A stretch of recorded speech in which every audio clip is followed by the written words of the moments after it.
Deus tem interesse em fazer você transbordar. Repita isso comigo: Deus tem interesse em me fazer transbordar. Na NVI, o Salmo 65:11 diz assim sobre Deus. É um salmo que tem como pano de fundo gratidão, celebração. E nesse salmo, ele começa no versículo 2 falando sobre Deus, que Deus ouve orações. No versículo 3, ele diz que Deus perdoa pecados. Do versículo 6 a 8, ele diz que Deus governa a criação. E no versículo 11, ele diz que Deus abençoa a terra com abundância. E o versículo colocado no Salmo 65:11 diz assim: coroas o ano com tua bondade, e por onde passas emana fartura. Esse é o Deus que nós servimos. Está dizendo que ele coroa o ano com a tua bondade. Quer dizer, nesse ano terá muita colheita. E eu quero saber, você quer que 2026 seja um ano coroado de muita colheita? Coroas o ano com uma tua bondade, e diz que por onde Deus passa, ele emana fartura. Na nova tradução na linguagem de hoje, o mesmo versículo vai dizer: tu dás fartura às colheitas, e a terra onde passas fica rica. Onde Deus passa, diz que onde Deus passa, a terra que ele passa fica rica. O nosso Deus é Deus de abundância. Nosso Deus é Deus de abundância. Amém ou não, amém? E quando nós falamos sobre isso, a gente fica, às vezes, pensando assim: e quando nós estamos passando por tempo de dificuldade? Deus está nisso? Deus não está? Deus está. Deus está, e eu lendo a Bíblia, eu vejo 3 classes, pelo menos, que são bem queridas por Deus. Queridas no sentido de alvo do cuidado de Deus, que são os pobres, os órfãos e as viúvas. Esses 3 são bem queridinhos por Deus. Só que a pobreza, a viuvez e a vida de orfandade, elas são alvo da revelação do coração de Deus. O que Deus revela nessas situações? O Salmo 68:5 vai dizer assim: Pai para os órfãos e defensor das viúvas é Deus em sua santa habitação. Então, o pobre, o órfão e a viúva não estão desamparados porque tem Deus por Pai. Ainda Tiago 1:27, Tiago dá uma palavra bem séria aqui, dizendo: a religião que Deus, o nosso Pai, aceita como pura e imaculada é esta: cuidar dos órfãos e das viúvas em suas dificuldades e não deixar corromper pelo mundo. Observe que nesta palavra de Tiago tem um verbo que revela o coração de Deus para as situações, que é cuidar. Então, a religião, Tiago está dizendo, a religião imaculada é essa: cuidar. Então, o cuidado de Deus, o cuidado da igreja, o cuidado das pessoas com órfãos e viúvas nas suas dificuldades. Êxodo 22:22-24 vai dizer assim: não maltratem nem oprimam a viúva nem o órfão. Se vocês os maltratarem e eles clamarem a mim, veja bem, e eu certamente ouvirei o seu clamor. Minha ira se acenderá e eu os matarei à espada. Matará quem? Quem não atender, não ajudar o pobre, o órfão e a viúva. Suas mulheres ficarão viúvas e seus filhos órfãos. Então Deus tem um cuidado com órfãos, com pobre, com viúvas. Salmo 146:9 vai dizer: o Senhor protege o estrangeiro e sustém o órfão e a viúva, mas frustra o propósito dos ímpios. Bem, os pobres, órfãos e viúvas não são vitrines do poder de Deus. Os pobres, órfãos e viúvas não são vitrines do poder de Deus, mas eles são alvos do cuidado de Deus. Nós passamos por tempos de pobreza, seja financeira, seja física, seja emocional. Nós somos pobres em algumas áreas. E quando, nas nossas áreas de pobreza, nós temos de Deus o cuidado. Temos o cuidado de Deus. Eu perdi meu pai e quando eu estava lá enterrando meu pai, me veio o coração, eu falei: moço, a partir de agora eu sou órfão. Daí eu falei assim: não, mas Deus é pai de órfãos e de viúvas. Então minha mãe agora é uma viúva, mas Deus é pai da viúva. Então é um jeito que Deus me deu de consolar o meu coração.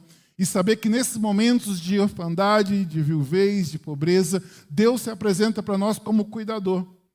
Eles não existem para provar o poder de Deus, mas para revelar o coração de Deus. Então, esses momentos não é para revelar o poder, mas revela o quê? Um Deus que cuida. O poder de Deus se manifesta quando Ele os defende, não quando Ele os expõe. O que eu estou dizendo com isso? É que, quando nós estamos falando sobre abundância, nós estamos falando de um Deus que não cuida daquele que precisa. Na verdade, ser abundante, você e eu, é até uma maneira que Deus usa para atender o que Ele prometeu, para ajudar o órfão, o pobre e a viúva. Então, quando a gente está falando de abundância, eu falo assim, poxa, pastor, agora você fala disso. Não, eu não nego que Deus tem um cuidado com o pobre, o órfão e a viúva. Mas que eu estou dizendo é que as situações não é para Ele colocar na vitrine do poder dEle. Quando você vai conhecer o poder de Deus, imagina Deus te mostrando o poder dEle e expondo para você a pobreza. Mas que poder é esse que... Entende?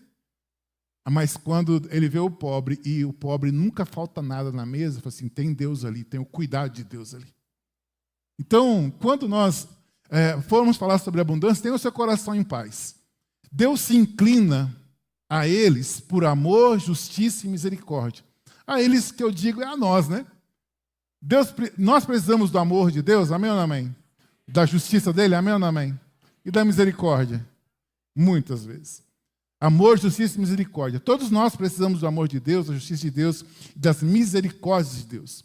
Agora, quando olhamos para a palavra de Deus, e é esse olhar apurado que eu quero que você tenha, nós percebemos que a situação do povo de Israel sempre revelava algo sobre Deus.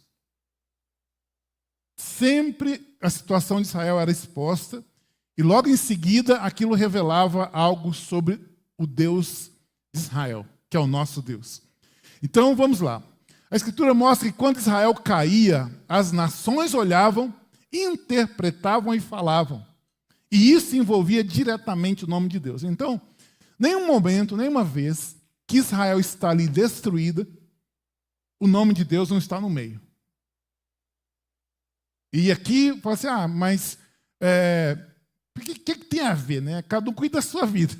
Não, era uma guerra de nações. As nações se viam, as nações se visitavam, se observavam. E quando Israel caía, as outras nações chegavam a conclusões. Quando via aquela nação caída, as outras nações falavam, interpretavam e chegavam a conclusões sobre Deus, não só sobre Israel. Em Deuteronômio 29, 24 a 25 vai dizer, todas as nações perguntarão, por que o Senhor fez isto a esta terra? Quem que está destruído aqui? Israel. Quem está questionando Deus? Outras nações. Outras nações estão dizendo, por que o Senhor fez isso com essa terra? Por que tanta ira? Olha só. Israel está destruído e as nações estão questionando quem? Deus. Por que tanta ira? E a resposta será, porque este povo abandonou a aliança do Senhor, o Deus dos seus antepassados, a aliança que Ele fez com eles quando os tirou do Egito.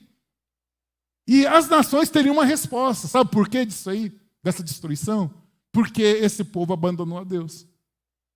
Abandonou o Deus que tirou eles lá do Egito. Abandonou o Deus que tirou eles do Egito. Então, por isso, essa situação. Mas o que eu quero frisar para você é que o povo ao redor estava questionando. O povo ao redor estava preocupado e chegando a conclusões. As nações observam a destruição e perguntam o que aconteceu com esse povo. Ezequiel 36, 20, um outro momento do povo de Israel também de destruição. E por onde foram entre as nações, profanaram o meu santo nome, pois se dizia a respeito deles, este é o povo do Senhor, mas teve que deixar a sua terra. Olha só, que Deus está dizendo que por onde passava, existia ali uma profanação do nome de Deus, com base no momento que Israel estava vivendo. E o questionamento era, este é o povo do Senhor? O povo caiu, foi exposto e o nome de Deus foi envolvido. o povo caiu, ficou exposto. Exposto o quê? A sua pobreza, a sua miséria. Ficou exposto a um ambiente difícil. E isso também expôs o nome de Deus. Isso também expôs o nome de Deus. A queda do povo virou uma teologia nas nações.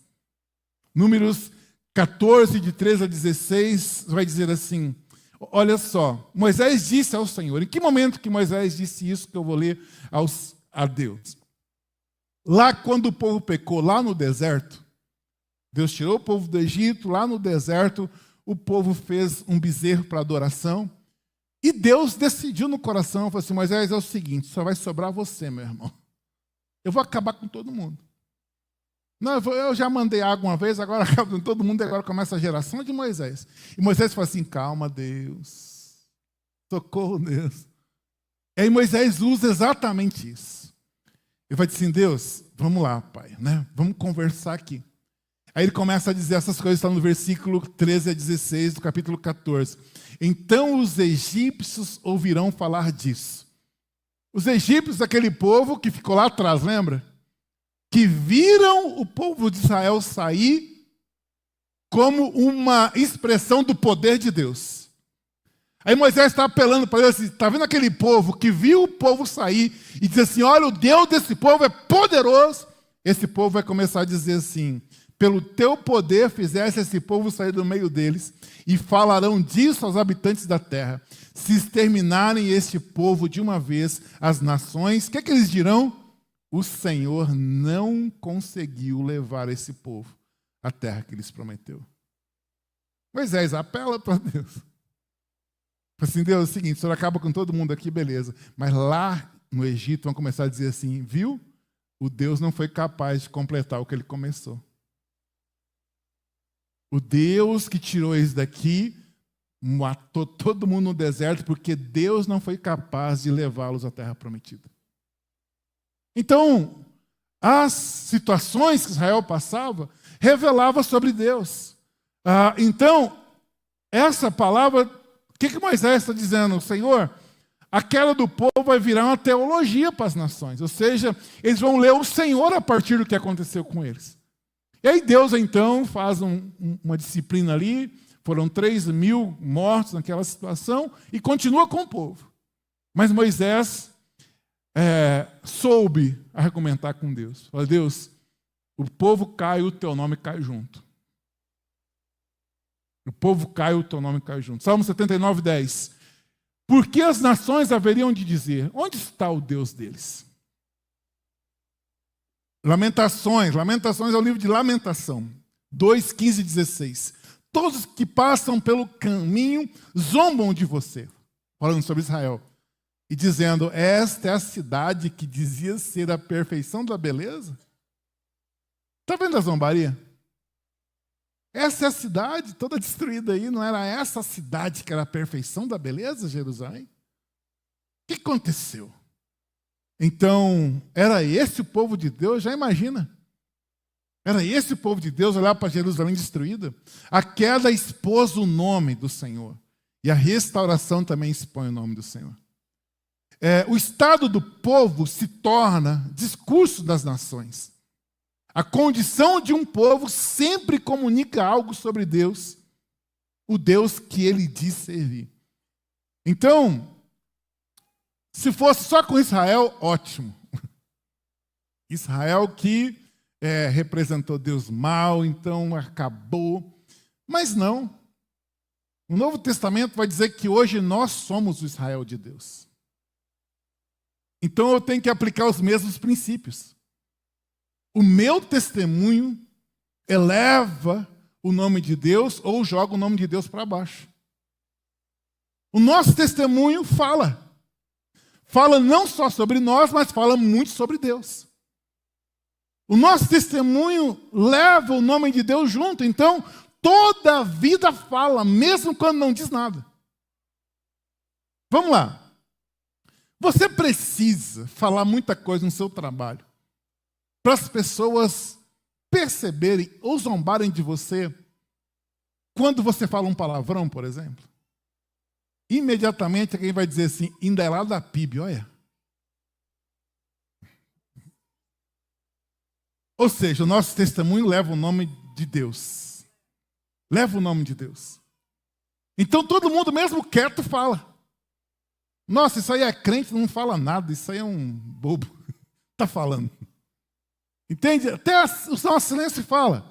Então, a nossa vida fala, mesmo quando não diz nada, as nossas decisões falam. Como crente que somos, as nossas decisões precisam ser embasadas na vontade de Deus, porque as nossas decisões vão dizer se nós estamos servindo a Deus ou não.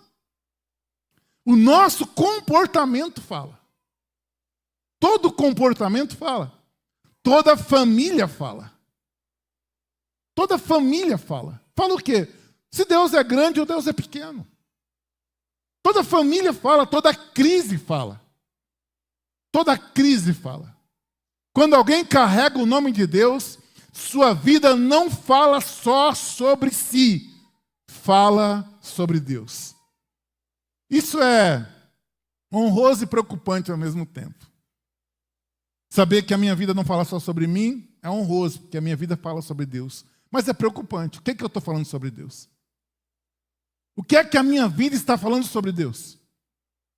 O que é que a minha vida anda falando sobre Deus? Bom, na pobreza, na viuvez, na orfandade, eu sou alvo do cuidado de Deus. Mas se eu não estou nessa situação, a minha vida está dizendo sobre Deus. E o que é que ela está dizendo? O que é que a sua vida está dizendo sobre Deus? Você não carrega só o seu nome. Você carrega o nome de Deus. E aí, nós precisamos conhecer melhor a Deus. Porque para nós, para aqueles que creem no Senhor, Deus tem um chamado para transbordar. Deus tem um chamado na Bíblia para transbordar. Deus não te chamou para sobreviver à vida. Imagina se Deus tivesse feito você nascer, para você chegar lá no final e falar, você gozou da vida lá? Eu falei, não, eu sobrevivi, Senhor, tá bom demais. Mas não fiz você para sobreviver. Meu padrão no céu é de transbordo, é de abundância. Deus não chamou você só para viver no limite, não te chamou para viver no mínimo, Deus te chamou para transbordar. Qual que é o problema? O problema é quando nós normalizamos a vida vazia, a vida no limite, como padrão. Como que é a sua vida? A minha vida é no limite, tá bom. É vazia, está tranquilo. Sendo que esse não é o padrão de Deus. O padrão de Deus, Jesus disse em João 10:10, o ladrão, sim, vem para matar, roubar e destruir. Mas Jesus veio para nos dar vida e vida em abundância. Qual que é o padrão do céu? Abundância. Transbordo. Por que a minha vida, então, não está transbordando se esse é o padrão de Deus? Se esse é o interesse de Deus, o que está acontecendo? Primeira coisa para você tentar destruir hoje. Você nunca vai transbordar enquanto você acreditar que transbordar é um luxo. Enquanto você achar que transbordar, crescer, ser alguém saudável, uma família legal, ter sustento, ter como ajudar os outros, é um luxo para alguns. Enquanto você pensar que é para alguns, não vai chegar em você. Mas quando você mudar a sua mentalidade para a Bíblia, e olhar para a Bíblia, e perceber na Bíblia que o padrão de Deus é a abundância, você vai começar a crescer. Porque você vai começar a orar assim, Deus, eu quero viver segundo o teu padrão. E o padrão de Deus é a abundância. O padrão de Deus é a abundância. Só para você ter uma noção. Cerca de 17.500 a 20.000 espécies de borboletas no mundo. Para que serve uma borboleta? Para quase nada. Sabe quantos modelos Deus fez? Já descobriram mais de 20.000. Isso é pouco ou é muito? Abundância. Porque se você fosse Deus, não, 5 tá bom. Para que tanto? Uma borboletinha aí, para não dizer que não tem nada. Né? Isso é abundância. Já descobriram mais de 20.000 espécies. O olho humano é capaz de distinguir aproximadamente entre 1 milhão e 10 milhões de cores diferentes. Se você fosse Deus, talvez você faria 2, 3 cores ali e acabou. O povo já conseguiu ver mais de 10 milhões de cores. Isso é abundância. Isso é abundância. E se você fosse fazer e fabricar os animais? Hoje já se descobriu entre 1 milhão e 500 e 2 milhões de espécies de animais. Mas pode existir entre 7 e 10 milhões de espécies de animais no planeta. 10 milhões de espécies. Porque o nosso Deus é Deus de abundância. É o padrão de Deus. É o padrão de Deus. A abundância é padrão do céu. Bem, se a abundância é padrão do céu, será que Deus proveu tudo que nós precisamos para sermos transbordantes? Com certeza. Esse é o padrão do céu, ele não nos deixou sem um como, ou sem um jeito de fazer, ou sem a provisão para ser. Então Deus proveu tudo que nós precisamos para sermos transbordantes. Deixa eu só fazer aqui um entendimento sobre transbordar. Você pode decidir ser cheio. Um copo cheio de água, ele é um recipiente cheio, amém? Ele é recipiente. Mas se esse copo tem um poder aqui embaixo de produzir mais e mais água, ele vira o quê? Uma fonte. E Deus quer que nós sejamos fonte, não só recipiente. Deus nos fez para fontes. E Ele proveu tudo que nós precisamos para isso. O que nós precisamos, então, para sermos fontes, para sermos transbordantes? Nós precisamos do Espírito Santo, amém ou não amém? Ele nos deu muito do Espírito Santo. João 7, 37 a 38 diz assim: se alguém tem sede, vem a mim e beba. Quem crer em mim, do seu interior, fluirão rios de água viva. Então nós temos o Espírito Santo só o suficiente para sermos cheios? Não, nós temos para sermos transbordantes. Fluirão. Quando eu penso em fonte, eu lembro da minha infância, lá, meu tio Valdir, que faleceu já, na fazenda dele lá, ele tinha um lugar que tinha uma fonte de água. E aí nessas fontes, na época, colocava uma roda d'água, que era uma roda de água, ficava rodando, enchia os potinhos, mandava para uma mangueira e aquilo chegava a quilômetros. Do meu tio lá, acho que dava uns 2 a 3 quilômetros de mangueira para ter água na fazenda, lá na sede. Só que como a mangueira era longa, muitas vezes furava, a água ficava fraca, ele falou assim, a mangueira está furada. Interessante, pensando aqui comigo, o meu tio nunca desconfiou da fonte. Ele desconfiava da mangueira, assim, furou a mangueira em algum lugar, por isso que a água está fraca. Aí eu seguia com ele, eu gostava de ir para lá, eu ia seguindo assim, caçando furo, muitas vezes a gente chegava até a fonte. E a fonte sempre me chamava a atenção. Porque eu olhava para aquilo lá, ficava assim olhando, pensava assim, isso aqui nunca vai parar, é? Essas bolinhas d'água aqui nunca vai parar. E nunca parou, está lá até hoje. Me chama a atenção. Eu olho para cachoeiras, não sei se você tem essa habilidade, assim, isso aí vai jogar água até quando, moço? Jorra água. Porque tem uma fonte produzindo. Ei, quem quer ser transbordante tem que se ver como fonte. Eu posso dar porque em mim nunca vai faltar. Nunca vai faltar. Eu posso transbordar do Espírito Santo porque a mim nunca vai faltar. A mim nunca vai faltar porque Jesus está dizendo, do seu interior fluirão rios de água viva. Fluirão rios de água viva. Tem uma figura na minha cabeça sobre a mulher lá, a viúva de Serepta, né? Que o profeta passa, ela fala assim, ela está em casa, o marido morreu, os filhos agora seriam entregues para serem escravos. Então imagina a cena dessa casa, o silêncio, a tristeza. Aí o profeta aparece lá e pergunta a ela assim, o que você tem? Ela fala, tem um pouco de azeite. Aí faz um pão para mim. Ela pegou o azeite e fez. Aí daquela vasilha que tinha um pouco de azeite, começa a jorrar uma fonte. Começa a jorrar uma fonte. E o profeta fala o quê? Procura vasilhas vazias, porque essa fonte não vai parar de jorrar. Ei, você quer ser fonte? Fonte jorra para as outras vasilhas. E eu imagino que não está isso na Bíblia, não dá para confirmar, mas eu não acho assim que brotava aqui, brotava lá, não. Eu acho que brotava na primeira E dessa primeira, derramava nas outras. Essa é a figura que eu tenho quando diz assim, do seu interior fluirão rios de água viva. E se você tem um interior fluindo rios de água viva, você vai abençoar sua família, seus amigos, seu bairro, sua cidade, seu país. Entende? Você vai abençoar o mundo porque você tem uma fonte jorrando diante de você. Então, para nós sermos transbordantes, nós temos o Espírito Santo. Amém ou não amém? Sem limite, brotando, fluindo dentro de nós.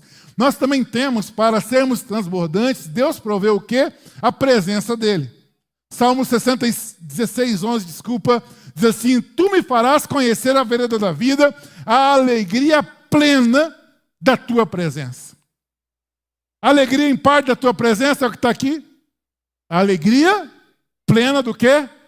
Da tua presença. Então, para a gente ser transbordante, Deus proveu para nós a presença de Deus.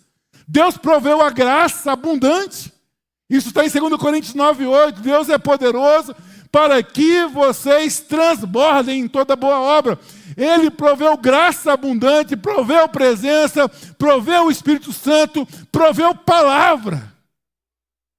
Colossenses 3,16, habite ricamente em vocês a palavra de Cristo.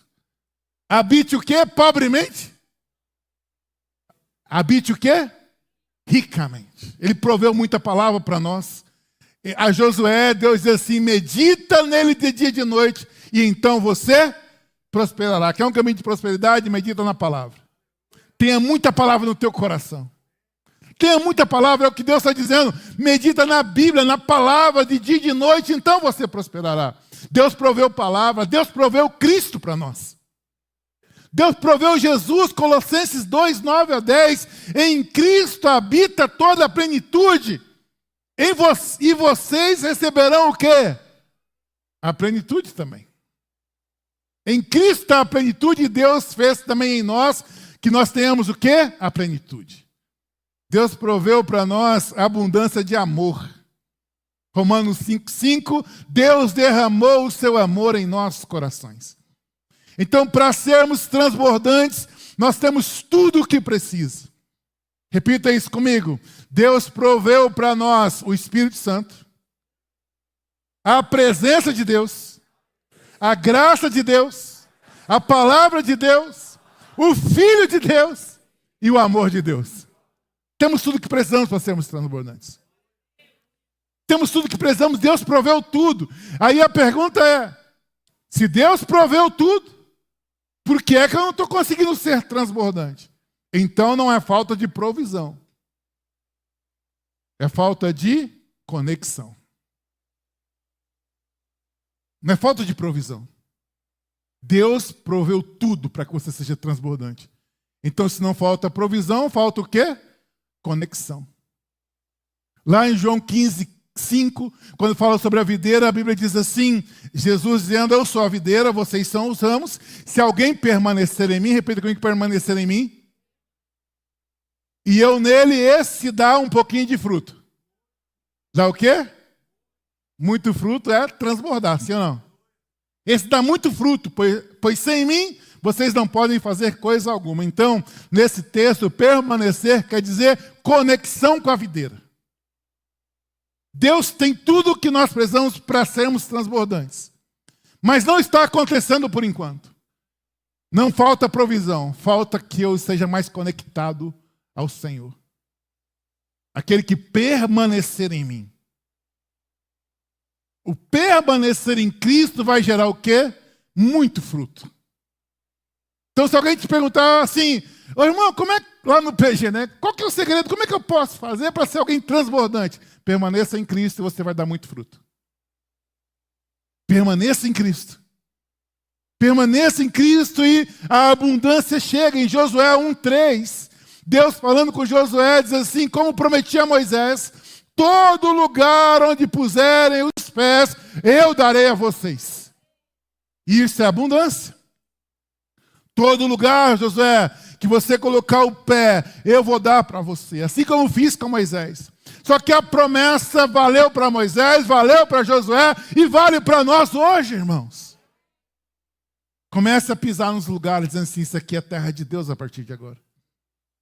Comece a pisar no seu bairro, comece a pisar na sua casa, comece a pisar no lugar que você trabalha, comece a andar e fala assim, olha, tem promessa para Moisés, tem promessa para José, e tem promessa para mim aonde eu pisar. Ah, o Senhor está me dando essa terra. A vida de alguém que quer ser transbordante passa pela fé de que todo lugar que você pisar, Deus pode dar para você. Fé. Fé. Uma fé que talvez você nunca teve coragem nem de ter. Imagina você que é empregado num lugar começar a andar, falar assim, eu quero que a minha patroa prospere ainda mais, porque esse lugar aqui já é meu. Eu não quero que ela perca, porque isso seria inveja, mas eu quero que ela prospere ainda mais, porque pelo menos essa empresa eu vou ter. Você está pisando assim, isso aqui agora tem outro dono. Fé. Talvez você nunca teve fé para acreditar. Talvez você nunca pensou que Deus poderia te dar a chefia do lugar que você trabalha. Talvez você nunca teve coragem de acreditar que Ele poderia colocar você num lugar muito mais alto. Se você não acredita, como é que Ele vai fazer? Se você mesmo não acredita. Se alguém fala assim, você vai ser o próximo chefe aqui, fala assim, eu não, será? Eu não acredito, não. Eu mesmo, entende? Não dou conta, não. Olha o profeta, meu Deus do céu, né? Se não tivermos fé, como é que seremos abundantes? Tá. Nós entendemos então até agora, nesses 5 pontos que eu estou passando, que a abundância, Deus proveu tudo que nós precisamos, amém ou não amém? Então, se não falta provisão, falta conexão. João 15:5 nos chama a ficar conectado. Em Josué, cremos que se estivermos conectados, Ele vai dar tudo que nós colocarmos os pés. Mas, a sexta coisa que eu quero falar é que o transbordo tem um propósito. O transbordar tem um propósito. O transbordar tem um propósito. Deus é o maior interessado em fazer de você alguém abundante, porque na sua abundância o nome dele será glorificado. E eu tenho uma desconfiança espiritual que Deus tem muito interesse em fazer gente aqui muito abundante. Porque Ele quer que eu construa um templo muito grande, Ele tem que usar onde? Usar você. Eu tenho desconfiança que Deus quer. Tem uns aqui que precisam falar assim, Deus pode me enriquecer, que eu vou ajudar a construir um novo templo. Deus tem interesse em fazer da gente pessoas abundantes. Eu nunca fui, irmãos, não sou contra, né? Mas tem pastor que fala assim, pastor, eu estou orando lá na igreja.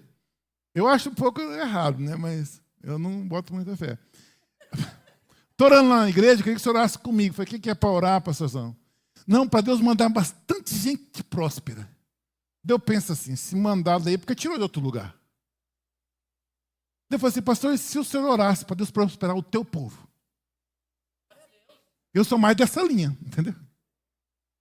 Prosperar você, fazer você chefe, fazer você dono, meu Deus do céu. E aí Deus falou assim, lembra que eu orei lá aquela vez, agora você tem que dar uma oferta para a igreja aqui, tá entendendo? Às vezes Deus troca algumas pessoas e é bênção, né? Mas não é a principal oração da igreja. A minha principal oração é falar assim, desses adolescentes que nem sabem ainda se é alguém multimilionário, meu Deus do céu. Né? Vai estudar, gente, trabalhar que dá tudo certo, né? Deus faz isso, se você prosperar, é a ideia de Deus, que Deus tem interesse nisso. Deus tem interesse nisso. Por quê? Porque se você prosperar com a compreensão correta, você será instrumento na terra. Porque tem como, pastor, alguém querer prosperar pela intenção incorreta? Tem sim. Tem. Vamos lá. O que nós aprendemos hoje no mundo? No mundo, né? As pessoas nos dão caminhos para sermos próximos, transbordantes. Amém ou não amém? E o que eles usam para nos convencer que a gente precisa daquilo? Viagens. Você tem que ser transbordante para viajar para os Estados Unidos. Aí você tem que olhar para aquela foto e falar assim, um dia eu vou ser tão rico que eu vou para os Estados Unidos. Aí elas mostram as mansões.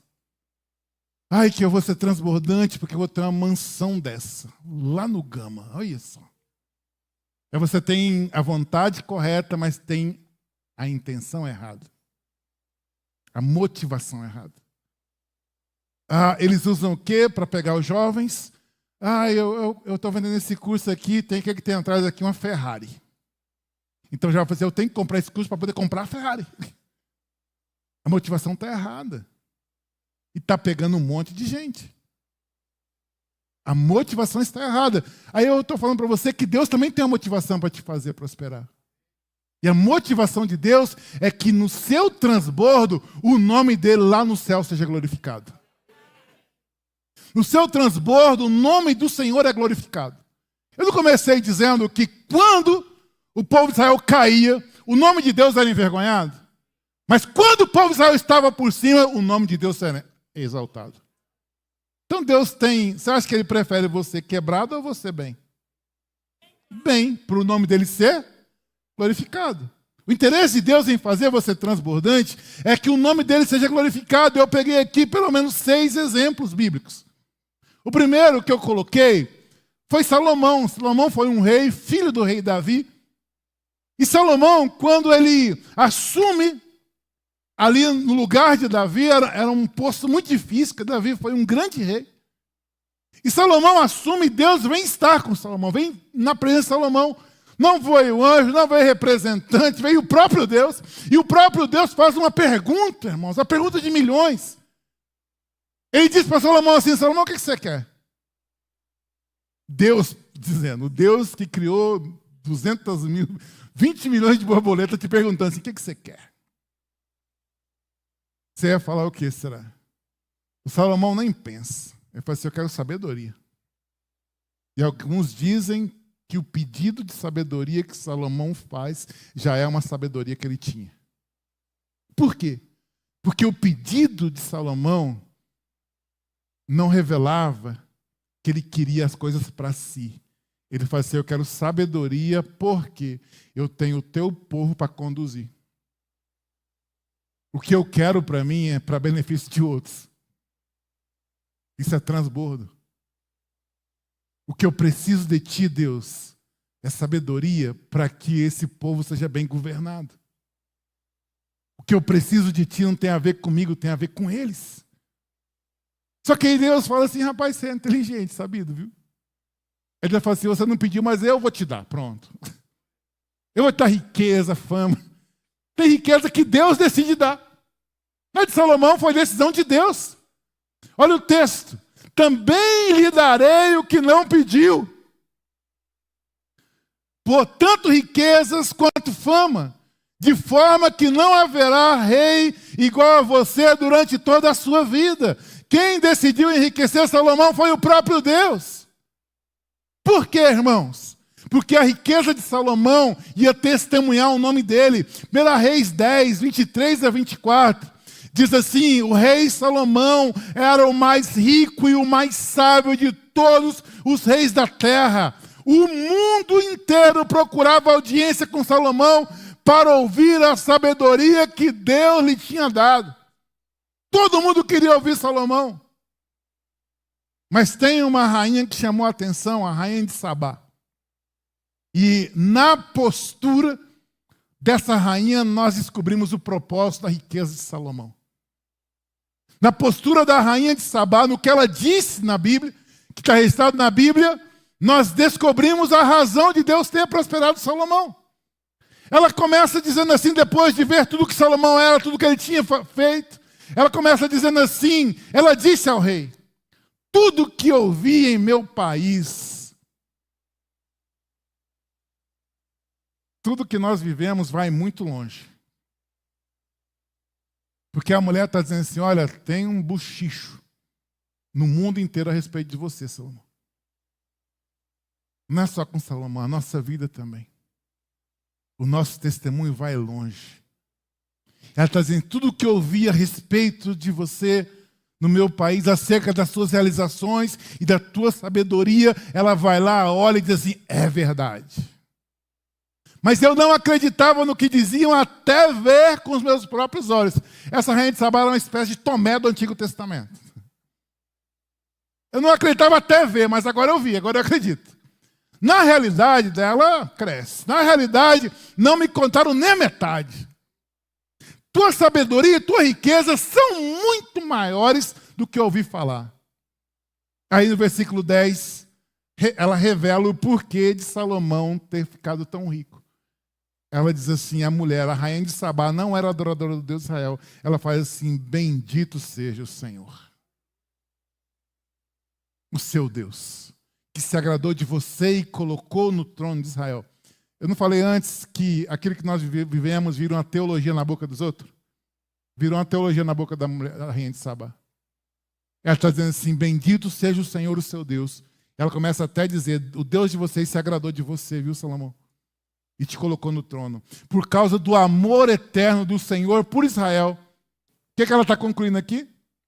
Para estar tão bem, para ter um cara tão inteligente, tão rico, é porque Deus ama esse povo. Ela está concluindo. Ela está concluindo. O amor, ele ama vocês. Ele fez você rei para manter a justiça e a retidão. Então a mulher que não era, na nossa linguagem Novo Testamento cristã, está dizendo, quando olha para bem-aventurança de alguém de Deus, dizendo assim, o Deus de vocês te ama. O Deus de vocês ama vocês. E te fez prosperar para mostrar que Ele é justo e reto. Teologia. Teologia. Ela criou uma teologia sobre Deus. Então, aqui nós vemos que a prosperidade de Salomão tinha uma razão de existir. E a razão foi que no mundo inteiro glorificassem o nome de Salomão. Amém? Não, glorificassem o nome do Deus de Salomão. O nome do Senhor. Houve um momento lá na restauração do povo de Israel, que é um salmo bem conhecido, o Salmo 126, que o povo volta para Jerusalém e começa a reconstruir a cidade. A cidade que era uma vergonha para o povo, mas também levava o nome de Deus para o buraco. Agora eles estão restaurando, e olha como que o bochicho muda. Quando o Senhor trouxe os cativos de volta a Sião, foi como um sonho. Então a nossa boca se encheu de rios e a nossa língua de cantos de alegria, e até nas outras nações se dizia, até onde? Nas outras nações, testemunho, irmãos. Quando eles viram o povo de Israel voltando para Jerusalém, as nações começaram a testemunhar. Testemunhar o quê? O Senhor fez coisas grandiosas por este povo. Outras nações. Sabe o que eu estou dizendo para você? Busque ser um excelente candidato para Deus, para ser alguém transbordante. Porque na sua, e uma maneira de você fazer isso, é dizer, Deus, na minha abundância, o teu nome vai ser glorificado. E aí, irmãos, é o seguinte, o teu nome, o que vai acontecer com você, vai levar toda a sua família a querer o Deus que você serve. Que as pessoas vão dizer assim, olha só, o fulano ali não era nada, bebum, cachaceiro. Aí ele se converteu, agora está lá na igreja, olha a vida dele, o cara está mudando, está bonito, está melhorando de vida. E aí a pessoa fala assim, comecei brincando com esse negócio de igreja, agora estou olhando para o fulano, um dia vai chegar assim, o que você fez? Ele fala assim, o meu Deus me transbordou, fez eu transbordante. E a sua família vai dizer o quê? Se esse Deus faz a gente transbordante, eu quero também. Eu quero também. Até entre as outras nações, diziam o quê? O Senhor fez grandes coisas por este povo. Então, na prosperidade de Salomão, no retorno do povo de Israel para Jerusalém, nós vemos aí o poder de Deus, e o poder de Deus sendo revelado, o nome dele é engrandecido.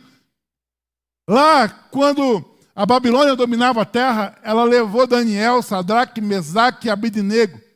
E eles viviam perto do rei da Babilônia, irmãos. E em dado momento, por serem obedientes a Deus, Sadraque, Mesaque e Abednego foram lançados numa fornalha. A fornalha aquecida até o último. Que até as pessoas que foram empurrar eles na fornalha morreram com vapor. Mas quando o rei vai lá para ver o que tinha acontecido com os ossos daqueles meninos, olha o que ele encontra. Ele encontra eles não mortos, pelo contrário, vivos, andando dentro da fogueira, e não eram mais 3, agora eram 4, porque Deus caminhava com eles. Quando esse poder de Deus se manifesta, o rei Nabucodonosor cria uma teologia sobre Deus. Cria uma teologia, já é sobre Deus. Diz Nabucodonosor, o rei Nabucodonosor tinha estátua que a nação dele cria que ele era um Deus. Agora, o Deus Nabucodonosor, dizendo sobre o nosso Deus, ele diz assim: louvado seja o Deus de Sadraque, Mesaque e Abednego, que enviou o seu anjo e livrou os seus servos. Eles confiaram nele, desafiaram a ordem do rei e preferiram abrir mão de suas vidas a prestar culto e adorar outros deuses que não fosse o seu próprio Deus. Por isso, decreto que todo o povo, irmãos, o que aconteceu com esses rapazes? Faz um rei escrever um decreto para o povo dele, dizendo a todo o povo, nação e língua que disser qualquer coisa contra o Deus de Sadraque, Mesaque e Abednego será despedaçado e a sua casa será transformada em monturo, pois nenhum outro Deus é capaz de livrar como esse. Deus livra aqueles meninos da fornalha e o nome de Deus é exaltado na boca do rei da Babilônia. E ele diz: não há Deus que faça isso. Não há Deus que faça isso. Deus quer te fazer transbordante, quer livrar você para o nome dele ser exaltado na boca de incrédulos, na boca de poderosos. Vão dizer: aquele menino ali só pode ter sido Deus. Foi Deus. Ainda um quarto exemplo é o próprio Daniel, que por fidelidade foi lançado na cova dos leões. E o rei novamente entra em crise aqui, porque Daniel é lançado na cova dos leões, e quando ele vai olhar, pensando em encontrar um Daniel despedaçado, Deus fez com que os leões virassem gatinhos para Daniel. E lá está Daniel andando no meio dos leões. E olha só o que a bênção na vida de Daniel provocou no rei. Estou decretando em todos os domínios do meu reino, as pessoas temam e reverenciem o Deus de Israel, pois ele é o Deus vivo e permanece para sempre. O seu reino não será destruído, o seu domínio jamais acabará. Quem está dizendo isso é o rei Nabucodonosor, irmãos. O rei que não era adorador de Deus de Israel, ele tem que dizer, pelo que aconteceu na vida de Daniel e daqueles meninos, que o reino de Deus nunca acabará. E aí ele cria a sua fé, ele cria a sua teologia, ele diz assim: ele livra e salva, realiza sinais e maravilhas no céu e na terra. Ele livrou Daniel do poder dos leões. O rei Nabucodonosor descreve Deus, um Deus que talvez nem nós ainda temos coragem de descrever. Um Deus que, olha só, talvez a gente tenha que aprender com Nabucodonosor. A começar a dizer assim: o meu Deus é o que livra, é o que salva. Ele faz maravilhas aqui na terra, mas faz no céu também. Ele livrou Daniel, vai livrar meu filho, vai livrar meu esposo, vai livrar minha mãe, vai livrar toda a minha casa, vai livrar do inferno, a minha cidade. Nabucodonosor nos ensina a amar Deus, a ver o poder de Deus. E ele decreta: todo mundo aqui que estão debaixo da meu poder, agora todo mundo reverencia o Deus de Israel. Bem, vimos Salomão com a sua riqueza, Sadraque e Mesaque se livrando da fornalha, Daniel lançado na cova dos leões, e tudo isso restaurou a restauração de Israel, quando ele retorna de Jerusalém. Tudo isso fez com que o nome de Deus fosse glorificado entre outros povos. Mas ainda tem mais.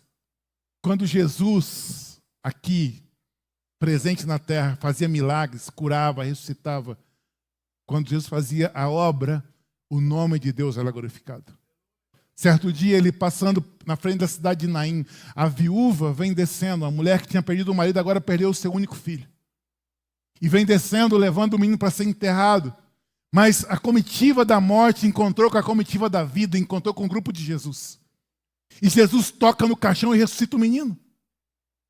Então o grande poder de Jesus ali manifesta. Gerou o que naquele povo? Olha só, Lucas 7, 15 a 17, o jovem sentou-se e começou a conversar, o jovem que estava morto, e Jesus entregou a sua mãe, e olha o que gera no povo, todos ficaram cheios de temor, e o quê? Louvavam a Deus. As obras de Jesus na terra levavam louvor a Deus, e eles diziam, um grande profeta se levantou entre nós, diziam eles, Deus interveio em favor do seu povo. Essas notícias sobre Jesus espalharam-se por toda a Judéia e regiões circunvizinhas. Então, a obra de Jesus aqui na terra tinha um propósito, que era glorificar o nome de Deus lá no céu. E essa ressurreição fez o povo louvarem a Deus, o povo louvar a Deus. Aí tem a própria ressurreição de Jesus. Quando ele passa pela cruz, ele morre na cruz, mas no terceiro dia ele ressuscita. E a ressurreição dele, irmãos, é alvo da nossa mensagem até hoje. A ressurreição de Jesus é o conteúdo que nós temos para dizer que o nosso Deus está vivo. Não ficou lá enterrado, não ficou guardado, os ossos dele não apodreceu, porque no terceiro dia ele ressuscitou. E esse é o conteúdo da nossa mensagem. É o conteúdo da mensagem dos apóstolos, quando começa no livro de Atos. Lá em Atos, esse testemunho da ressurreição, depois que o Espírito Santo vem, Atos 2, 32 a 36, vai dizer, Deus ressuscitou esse Jesus. E todos nós somos testemunha disso. Exaltado à direita de Deus, ele recebeu do Pai o Espírito Santo prometido. Ele recebeu e derramou. Ou seja, o próprio Jesus, ele é transbordante. O que ele recebeu, ele derramou, irmãos. Ele recebeu o Espírito Santo prometido e derramou o que agora vem e ouvem.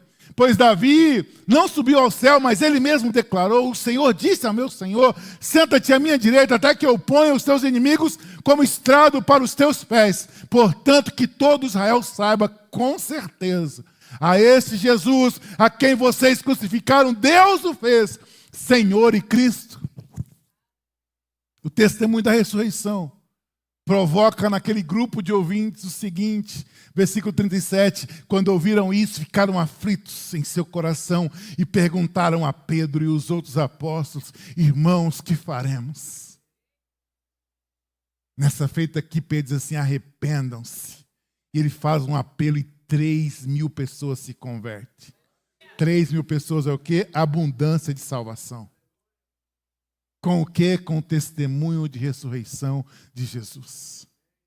E de lá para cá, eu converti porque Jesus ressuscitou. Amém, não, amém? Milhares, bilhares de pessoas se converteram por causa dessa verdade, dessa ação, dessa verdade da ressurreição de Jesus. Bem, a abundância de Salomão revela o nome do Senhor. O povo voltar para Jerusalém faz que as outras nações digam, grandes coisas fez o Senhor para eles. Sadraque, Mesaque e Abednego se livrar de uma fornalha, faz um rei declarar o poder do nosso Deus. Daniel se livrar da cova dos leões, faz com que o rei decrete, só há um Deus, é o Deus de Israel. Jesus ressuscitar o menino, faz o povo louvar a Deus. A ressurreição de Jesus eleva o nome de Deus. A nossa abundância também carrega o nome de Deus. A sequência é a mesma. Ser transbordante é carregar o nome de Deus, é carregar o nome de Deus dizendo assim, olha, Deus é poderoso. Deus é poderoso, Ele restaurou minha casa, restaurou meu casamento, restaurou minha vida. Restaurou a minha vida. Deus é poderoso, olha o que Ele fez em mim, olha o que Ele fez por mim. Agora imagina, irmãos, se nós entendermos ser transbordante é um padrão do céu, que Ele quer isso para nós, como é a nossa caminhada na terra? Como deve ser a nossa passada na terra? Como deve ser a nossa posição na terra? Aí tem uma reunião de família. Aí você se converteu, tem 2 anos. Só que você não busca o padrão de Deus, você não trabalha, não busca o Senhor, não quer prosperar. Tá bom assim, porque Deus ama os pobres, tal. Daí tem uma reunião de família final do ano. Aí o cara que é ladrão, traficante, chega na família com um carrão assim, todo posturado. No pecado, mas cheio de si. E você, o crente, fala assim, coitadinho de mim. Pensa no sobrinho de 2 anos, olhando para vocês dois, o cara do pecado que está ali abundante e você crente ali despedaçado.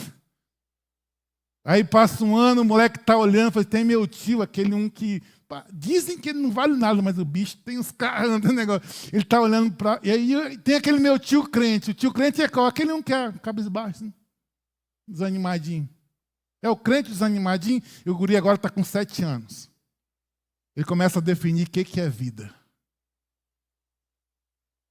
E você é o crente da família. Começou moribundo, só está moribundando. Porque para você o seu Deus é o Deus do moribundo. Que é? Mas ele não quer o moribundando, ele quer levantar o moribundo. Aí o guri está com 9, 10 anos. Ele tem que decidir agora. O que é vida para ele? Ele vai querer ser crente ou vai querer ser um traficante?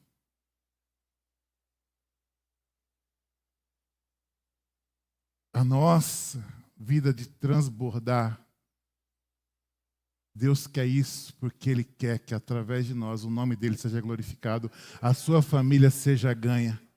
Não é transbordar para ter carrão, para ter casa, para fazer viagem. Vai acontecer tudo isso, mas não é para isso. A realidade de Deus quer fazer você transbordar para que o nome dele seja glorificado, para que o seu testemunho conduza toda a outra geração. Se você não conseguir essa, você vai tentar a geração velha, tudo bem. Mas se você não conseguir essa, pelo menos a outra geração vai olhar para você e falar assim, quero ser igual ao meu tio.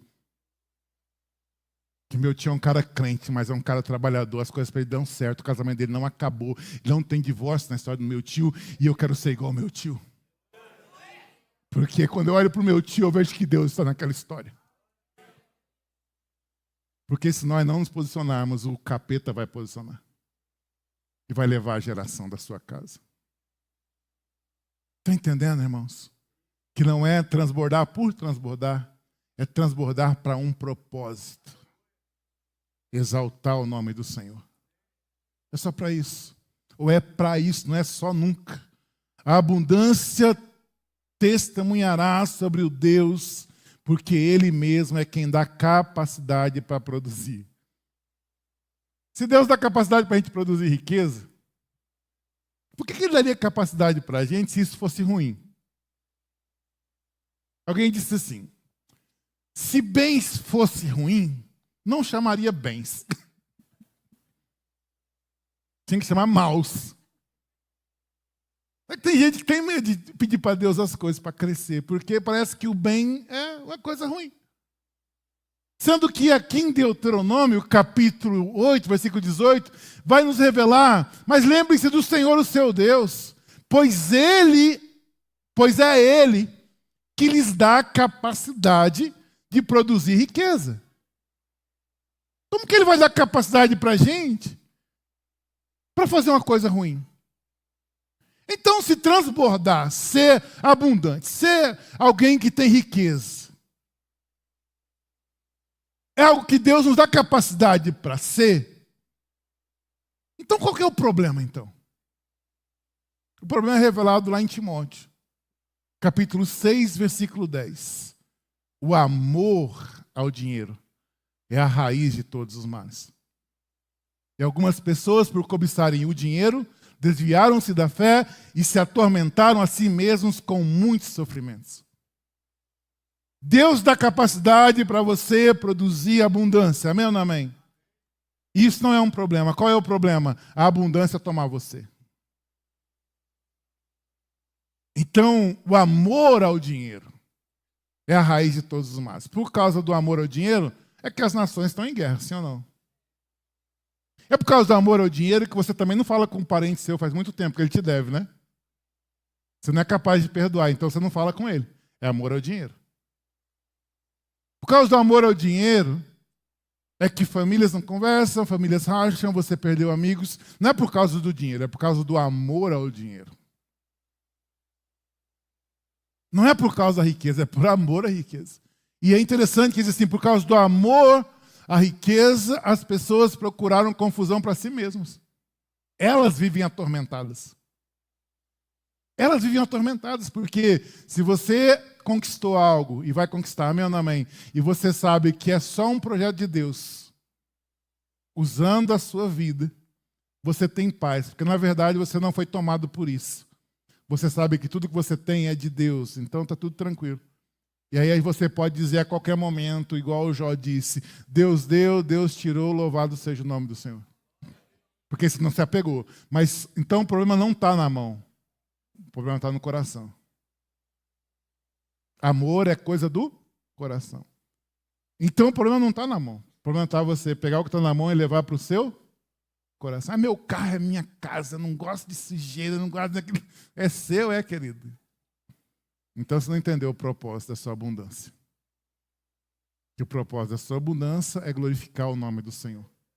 Então, nós vamos aqui encerrando assim, ó. Deus quer fazer você transbordar, mas não para que você viva para a riqueza.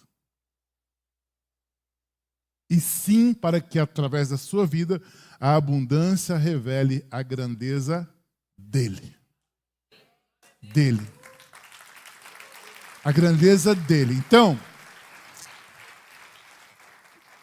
como que você pode se escalar nessa noite para ser alguém transbordante? Definindo antes de ter a abundância, o que você vai fazer com ela. Você define agora. E você se escala para ser bem-sucedido. O que eu tenho que decidir? O que a Bíblia está dizendo.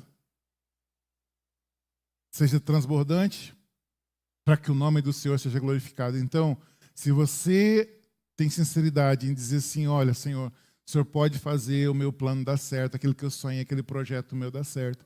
O Senhor pode fazer que eu seja alguém transbordante, porque na minha vida de transbordância, o teu nome vai ser glorificado, a minha família vai ser abençoada, o meu amigo vai ser abençoado, o meu bairro vai ser abençoado, o meu país vai ser abençoado, eu vou ajudar a construir a Igreja Batista do Gama.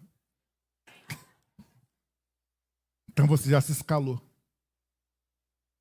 Você acabou de se escalar. Porque você disse antes para que é que você quer ser transbordante. E o que você está dizendo está de acordo com a Bíblia. É para a glória de Deus.